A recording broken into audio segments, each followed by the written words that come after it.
Kasbidan baraka topish uchun inson kasbiga mehr qo'yish kerak. Vafodor bo'lish kerak. Kasbini ulug'lash kerak, hurmatini qilish kerak. Hikmatini kim biladi? Kimnidir rizqini Alloh taolo tijoratda qilib qo'ygan. Kimnikidir sartaroshlikda qilib qo'ygan. Unda qarasangiz sartaroshning ishi juda ham daromadi kamga o'xshaydi, lekin ixlos qilsa yaxshi bo'ladi. O'sha olgan oz puli barakali bo'ladi. O'ziga yuqadi, oilasiga yuqadi, boy badavlat bo'ladi.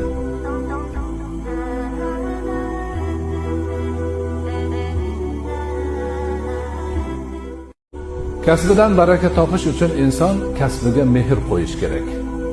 Vafodor bo'lish kerak. Kasbini ulug'lash kerak, hurmatini qilish kerak.